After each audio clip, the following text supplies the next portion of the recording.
I've been focused on something that I've called the Great Reset. Terri Broussard Williams. Terri built a career on a solid reputation as an authentic, courageous, and impactful change agent. Am I going to have small impact today or great impact today? This woman has done some pretty amazing things. She's currently serving as the inaugural instructor for social justice graduate certification program at the Bush School for Center of Nonprofits at Texas A&M. I want to give people access to data and information so that they can take it and do good in the world. Terri, everybody knows how amazing you are.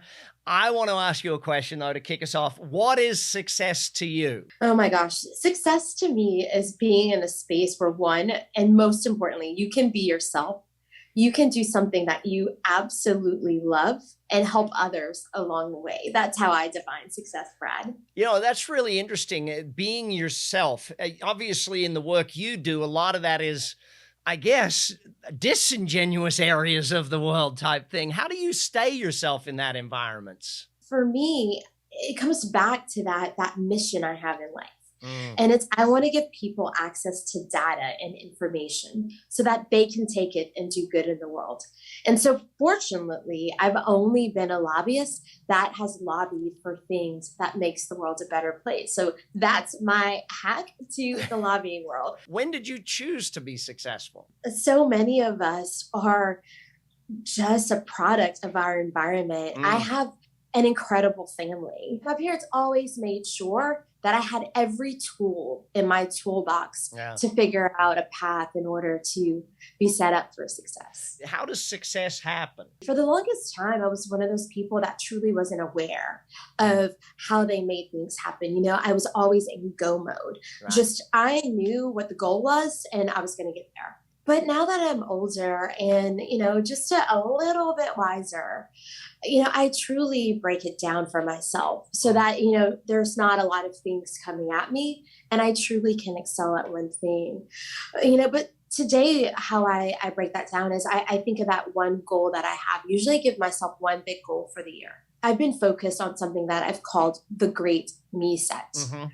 How do I, you know, focus with great intention every day and do the things that allow me to set up the life that I want to live? So just taking that big goal and breaking it down into 3 things usually sets you up for success. How do you learn from failure? How does failure teach success? How do mistakes teach us to be more successful? I have the fortitude to never give up. And I know there's a way, I just have to find a way. And so I flip that into asking myself the question of what might that way look like? How might I get there? And that was the fuel I needed to find my fire and actually pass the legislation as intended. Your book has changed a lot of people's lives dramatically. How do you succeed at finding your fire? For me, I returned to this place of just wanting to do good in the world and leaving it, you know, better than I found it. And so for me, when I find a cause that I care about, or I help someone identify their cause and begin to build a movement for social good, that's how I find my fire and fuel my soul, because it gives me the energy I need to get going. So how do I find my fire then? When you're helping people find their fire, what's the process to do that? What do they got to go through? How do they get to that point? Yeah, I say it's easy peasy. I want people to think of 4 steps, and they're all C's, Joey. But the first is you have to know your cause. And once you know that why, then you can begin to build a plan and take action. And then after you've determined that cause and you've really identified what it is that you want to do, then you have to build a collective, finding the people who will be a part of your team to make it happen. You need a collective of people that will be honest with you and will help you think through this movement that you want to do, either a movement in the world or a movement inside of yourself. Then next, you have to communicate it, you know? So call me if you want to have a walk around the lake, a little walk talk. Don't call me to party all night or go to happy hour, right? Or if you're creating a movement for social good, you have to let people know that too. So it's saying, you know, I'm beginning a can drive at my local school to help families in need post-pandemic. Great. You communicate it and people know it. And then last, you have to get your hands dirty and be the change that you want to see. So building no less than a 3-step plan, things really take shape if we have 3 or more things that we can focus on.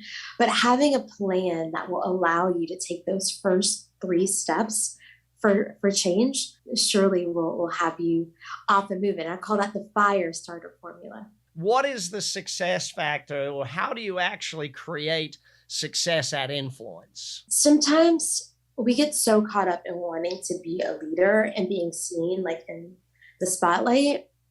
And if you don't understand the difference between leadership and ego, like you cannot begin to influence anything. Putting yourself around people that can help you transform and allow you to visualize success is how you can influence yourself and sometimes get out of your own way. Yeah. Lobbying government. How do you succeed at lobbying such massive organizations? You know, a lot of times you're starting with the organization that you're representing. In my case, I've always worked at the organization that I was representing. So you have to influence internally, right? Because the organization's position on a policy issue might not be what's best for our community, or what's best to actually pass the law, or what's best to get your foot in the door if you're starting something new. So you'll have to help craft that and shape it within your own organization.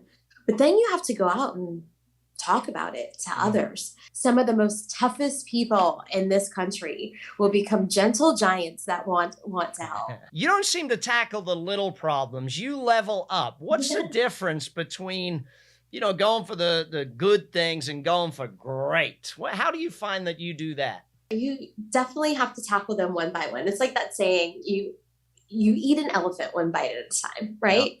So when you're looking to create a movement for social good, and it could even be something, closer to home, something within your life, you have to look at that big goal and then decide, am I going to have small impact today or great impact today? How can someone learn to dream big, I guess? But by taking away intimidation, by taking away fear, by not being hard on myself and having expectations, usually it allows me to be a big dreamer. And that's the Big Success Podcast for today. Hopefully you took a lot of notes, learned a whole bunch, and if you need to, go re-listen to it. We dropped a lot of information right there today.